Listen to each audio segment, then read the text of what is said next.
So, when Jesus rode into Jerusalem during that final week, he wasn't just another pilgrim showing up for the festival.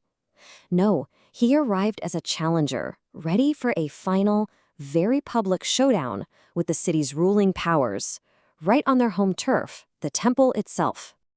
And what unfolds over the next few days is just this incredible series of high-stakes verbal duels.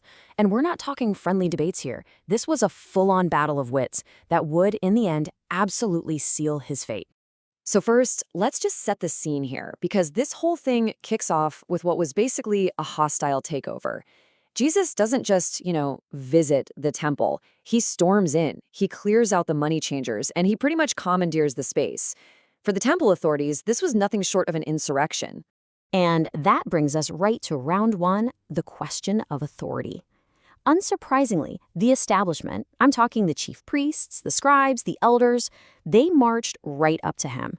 I mean, from their point of view, he's just hijacked their entire operation. It's a perfectly fair question, right? Who gave you the right to come in here and take over our temple? They're demanding he show his credentials, hoping they can finally expose him as a fraud in front of all these crowds that were hanging on his every word. But Jesus, he doesn't play by their rules. Instead of giving them a straight answer, he uses this classic rabbinic debate tactic. He answers their question with a question of his own. It's a brilliant move, really, designed to just flip the tables and trap his accusers.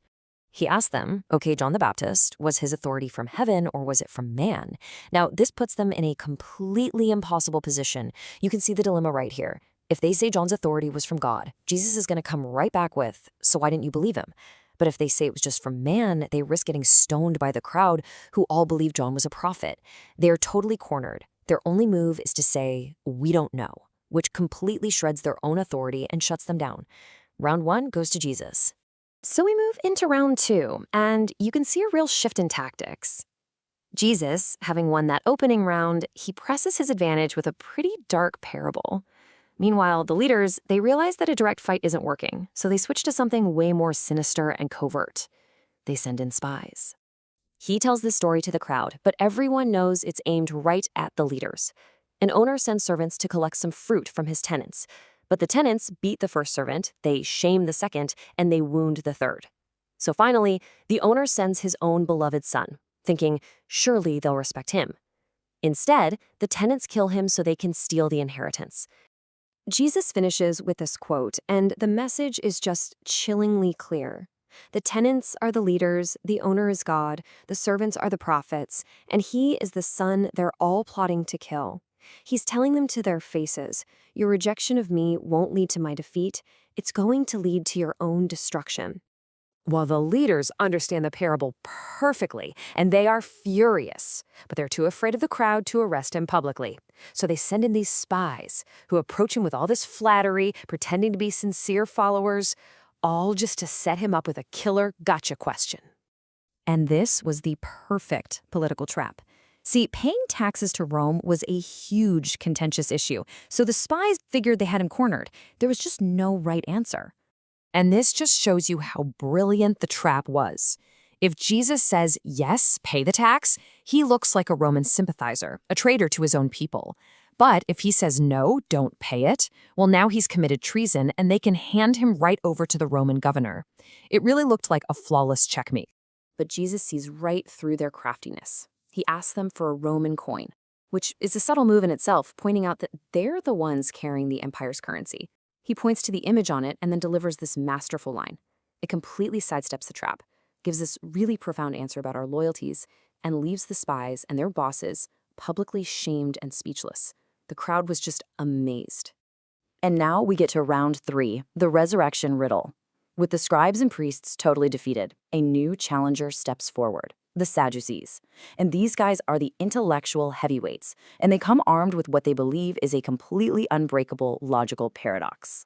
So who were these guys? It's really important to get this. They weren't just another group.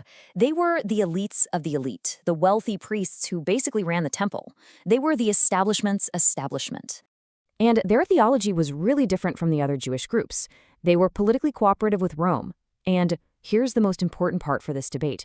They only accepted the first 5 books of the Bible as scripture, and they did not believe in a resurrection or an afterlife.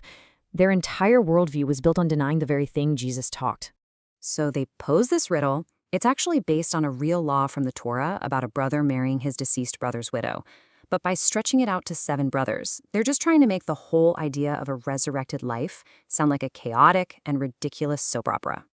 Jesus' response is just a 2-part masterclass. First, he corrects their entire premise. He tells them the afterlife isn't just an extension of this life. There's no marriage because people become like angels. They don't die anymore, so the need to continue a family line is just gone. Second, and this is the truly genius part, he proves the resurrection using the Torah, the only scripture they even accept. He quotes God's words to Moses at the burning bush, where God calls himself the God of Abraham, Isaac, and Jacob. Since God said that long after the patriarchs had died, he must be a God of the living, which implies they still exist. He completely beat them using their own rulebook. This answer is so good that it actually delights the scribes, who are the theological rivals of the Sadducees and do believe in the resurrection. So in defeating the Sadducees, Jesus also brilliantly deepens the divisions among his opponents. They actually start arguing amongst themselves. This brings us to the final act, the knockout. He has now silenced every single challenger. The chief priests, the spies, the Sadducees, they've all been publicly outwitted. And with the floor now cleared, Jesus takes the offensive to deliver one final, devastating warning. And in this stunning twist, he turns his attention to the scribes, the very group that had just praised his answer, and he issues this direct and damning public warning about them. He just dismantles their public piety piece by piece. He accuses them of loving all the showmanship and the long robes. They seek out public greetings and always want the places of honor. They make these long prayers just for show. And worst of all, they devour widows' houses, which probably meant they were exploiting the most vulnerable people in society for their own financial gain. The authorities are left totally defeated and humiliated on their own turf. The public battle of wits was decisively over. But by winning so completely, by exposing all the hypocrisy and cornering the powerful, Jesus had forced their hand. Public debate had failed them. Their only remaining option was a private conspiracy and a violent arrest. The victory in the temple made the cross inevitable.